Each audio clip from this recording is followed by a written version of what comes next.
June 26, 2025, another tense morning in the Senzo Meyiwa murder trial. What began as a mundane update on school term dates quickly escalated into a pivotal clash between truth and tactics. Shortly after confirming that the court's new term would begin on July 21st, Advocate Menisi seized the opportunity to raise two critical issues. First, he asked about the long-delayed inspection in loco, a court-ordered visit to the crime scene. Second, he addressed the suspicious silence surrounding the AVL data, vehicle tracking records from a Maraca police van. Both are key to the defense's case, and both have been consistently delayed or dismissed by the state. So when prosecutor Baloyi rose to respond, the courtroom braced itself. What followed wasn't clarity, but contradiction. Baloyi began by pointing to an affidavit entered into the record as Exhibit X, claiming it documented all efforts made to retrieve the AVL, the automatic vehicle location tracking for the van in question.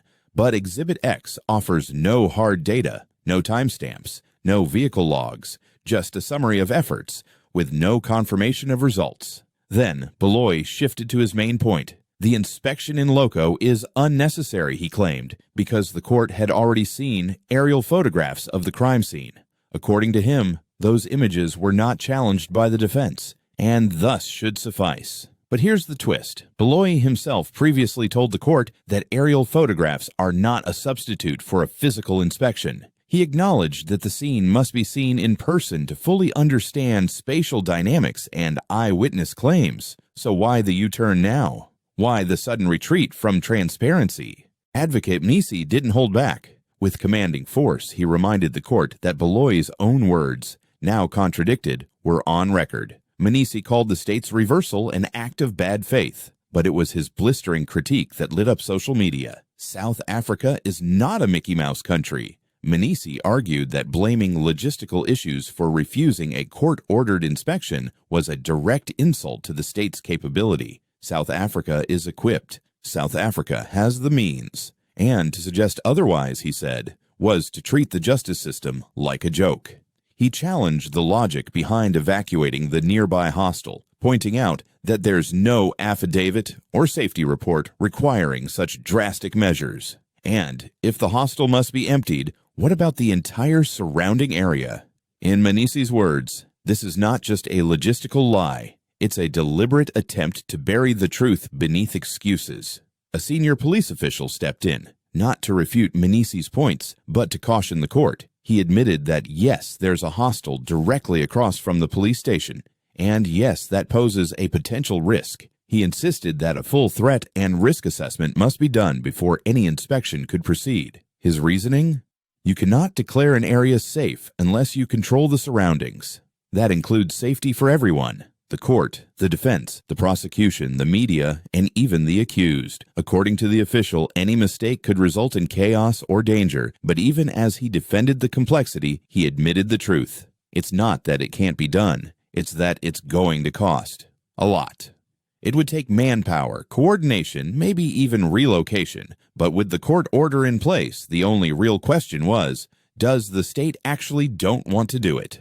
After both sides had their say, Judge Ratha took control. He wasn't there to entertain theatrics or tolerate delays. What he demanded was action. He instructed the defense, the state, and the investigating officer to meet and finalize the inspection in loco plan. If it could be arranged before July 21st, he would make himself available. But the burden was clear. Stop the excuses. Do the work. Bring the plan. He even told them to contact the registrar immediately if they could coordinate a date sooner. It was a moment of leadership, but it also raised an urgent question. If the judge is willing and the defense is willing, why does the state keep resisting? Rather than respond with solutions, a state official stood up and launched a self-defense tirade. He was furious at what he called unbridled insults from Advocate Menisi. He took offense to Menisi's statements that South Africa is not a Mickey Mouse country, and that the state's excuses were disgraceful. According to the official, such criticism of Prosecutor Baloyi's rhetoric and the state's handling of the case was beneath courtroom dignity. But this moment revealed even more. Rather than focus on delivering justice or responding to logistical concerns, the state was more interested in defending their egos. And let's be honest, if the defense hadn't called them out, the public would still be in the dark. This case isn't about courtroom decorum, it's about the truth. Judge Ratza then shared a personal anecdote from a previous case, one that destroyed any remaining excuses from the state. He described a robbery case from over a decade ago. It involved 13 accused suspects, and some of them claimed they had been at a Sangoma's house during the crime, undergoing spiritual cleansing. Despite the strange alibi and despite serious risk, the court still arranged an inspection in loco at the actual Sangoma's home. According to the judge, he and even Baloyi himself attended, armed, organized, and prepared. The inspection happened safely. So why is it, years later, that Baloyi and the state now act like this case is too complicated? Is Vosloris more dangerous than a Sangoma's hut in the bush? Or is the state simply unwilling because the truth might embarrass them? In closing, the judge announced that the trial is provisionally postponed to July 21st, but he left the door open. If the inspection is organized before then, court can resume earlier. That means the state, the defense, and the investigators now face a test.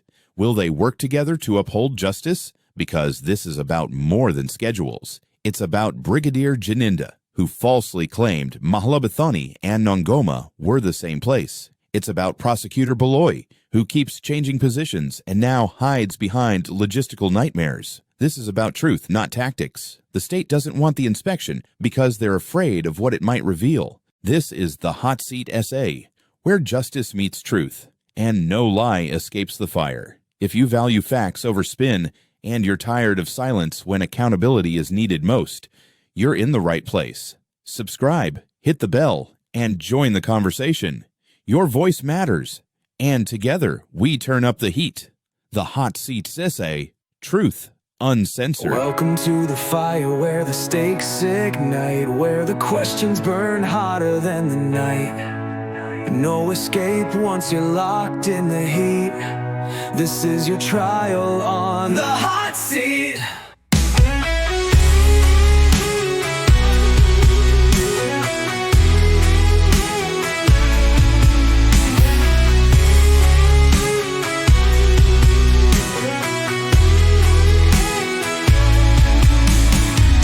Welcome to the fire where the stakes ignite, where the questions burn hotter than the night.